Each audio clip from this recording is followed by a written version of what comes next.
नमस्कार, सुलेख कहानियाँ में आपका बहुत बहुत स्वागत है। आज प्रस्तुत है रविंद्रनाथ टैगोर द्वारा लिखी हुई कहानी उद्धार। गौरी पुराने धनाढ़ घराने की बड़े लाड प्यार में पली सुंदर लड़की है। उसके पति पारस की हालत पहले बहुत ही गिरी हुई थी, पर अब अपनी कमाई के बूते पर उसने कुछ उन्नति की है।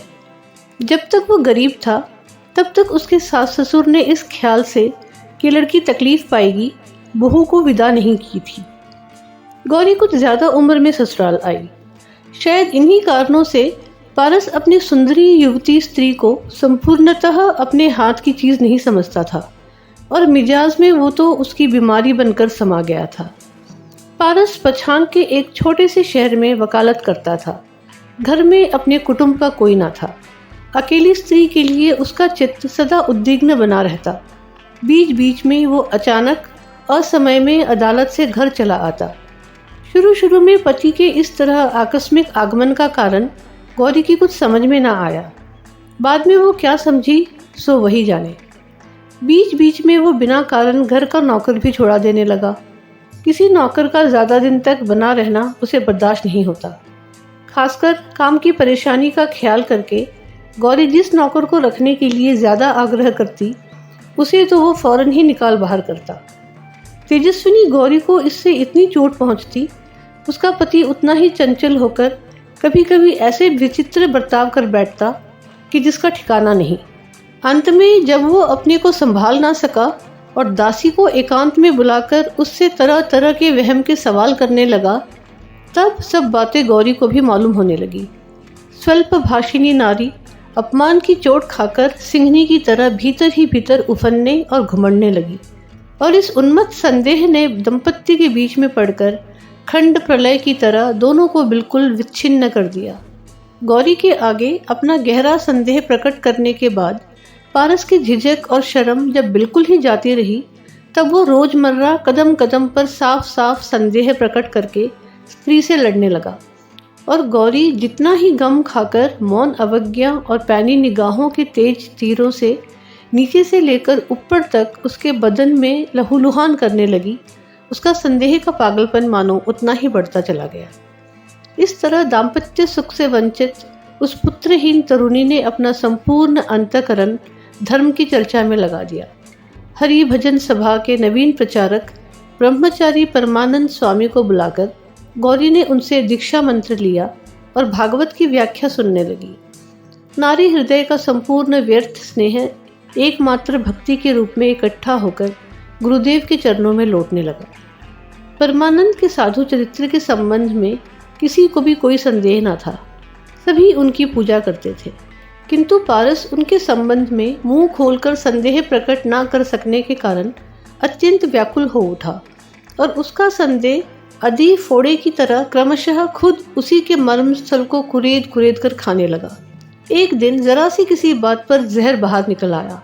स्त्री के सामने वो परमानंद को दुष्चरित्र पाखंडी कहकर गाली देने लगा और कहते कहते कह बैठा, तुम अपनी शालिग्राम को छूकर धर्म से बताओ तो उस बगुला भगत को तुम मन ही मन प्यार करती हो या नहीं।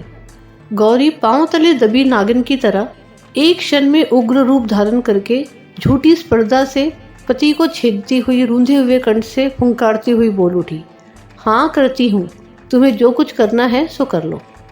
पारस उसी वक्त घर में ताला लगाकर स्त्री को ताले में बंद करके अदालत चला गया। असह्य रोष में आकर गौरी ने किसी तरह दरवाज़ा खोल लिया और उसी वक्त वो घर से बाहर निकल गई।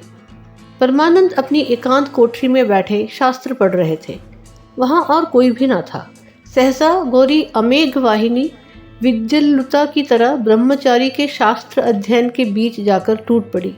गुरु ने कहा, ये क्या? शिष्या ने कहा, गुरुदेव, इस अपमान भरे संसार से उद्धार करके मुझे और कहीं ले चलो। अब मैं तुम्हारी ही सेवा में अपना जीवन न्यौछावर करना चाहती हूँ। परमानंद ने बहुत डांट फटकार कर गौरी को घर वापस कर दिया, किंतु हाय गुरुदेव, उस दिन का तुम्हारा वो अकस्मात टूटा हुआ अध्ययन सूत्र क्या फिर पहले जैसा जुड़ सका? पारस ने घर आकर दरवाजा खुला पाया। स्त्री से पूछा, कौन आया था यहाँ? स्त्री ने कहा, कोई नहीं आया, मैं खुद गुरुदेव के घर गई थी। पारस का चेहरा सफ़ेद पड़ गया और दूसरे ही क्षण लाल सुर्ख होकर बोला, क्यों गई थी? उस दिन से घर पर पहरा बिठाकर स्त्री को कोठरी में बंद करके पारस ने ऐसा उपद्रव शुरू कर दिया कि सारे शहर में बदनामी हो गई। इन सब कुत्सित अपमान और अत्याचारों की खबर पाकर परमानंद का हरिभजन बिल्कुल ही जाता रहा। इस शहर को छोड़कर वे अन्यत्र कहीं जाने की सोचने लगे, किंतु बेचारी गौरी को इस दशा में छोड़कर उनसे अन्यत्र कहीं जाते ना बना। और सन्यासी के इन दिन रातों का इतिहास अंतर्यामी के सिवा और कोई भी न जान सका। अंत में उस अवरोध की अवस्था में ही गौरी को एक पत्र मिला। उसमें लिखा था, वत्से, मैंने काफ़ी विचार किया है। पहले अनेक साध्वी साधक रमणियाँ कृष्ण प्रेम में अपना घर संसार सब कुछ त्याग चुकी हैं। यदि संसार के अत्याचारों से तुम्हारा दिल चित्त हरि के चरण कमलों से विक्षिप्त हो गया हो तो मुझे खबर देना। भगवान की सहायता से उनकी सेविका का उद्धार करके उसे मैं प्रभु के अभय पदारविंद में न्योछावर करने का प्रयास करूंगा। फाल्गुन शुक्ला त्रयोदशी बुधवार के दिन के 2 बजे तुम चाहो तो अपने तालाब के किनारे मुझसे भेंट कर सकती हो।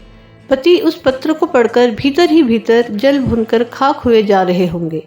ये सोचकर गौरी मन ही मन जरा खुश हुई, किंतु साथ ही उसका शिरोभूषण पत्र पाखंडे के हाथ पटकर लांछित हो रहा होगा, ये बात भी उसे सहन नहीं हुई।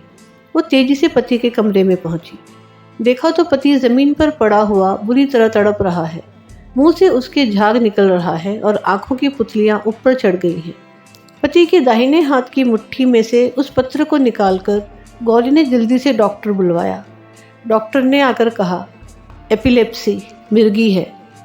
रोगी तब मर चुका था। उस दिन पारस को किसी ज़रूरी मामले की पैरवी के लिए बाहर जाना था और सन्यासी का यहाँ तक पतन हुआ था कि उस समाचार को पाकर वे गौरी से मिलने के लिए तैयार थे। सद्विधवा गौरी ने खिड़की में से देखा कि उसके गुरुदेव पिछवाड़े के तालाब के किनारे चोर की तरह छिपे खड़े हैं। सहसा उस पर बिजली सी टूट पड़ी। उसने आंखें नीची कर ली। उसके गुरु कहाँ से कहाँ उतर आए हैं। सहसा एक ही क्षण में उसका विभत्स चित्र उसकी आंखों के सामने नाचने लगा। गुरु ने पुकारा, गौरी। गौरी ने कहा, आई गुरुदेव। मरने की खबर पाकर पारस के मित्र वगैरह जब घर के भीतर पहुंचे तब देखा कि गौरी भी पति के बगल में मरी पड़ी है। उसने जहर खा लिया था। आधुनिक काल में इस आश्चर्यपूर्ण सहमरण के दृष्टांत ने सती के महात्म्य से सबको दंग कर दिया। उम्मीद है आपको ये कहानी पसंद आई हो तो चैनल को सब्सक्राइब करना ना भूलें। धन्यवाद।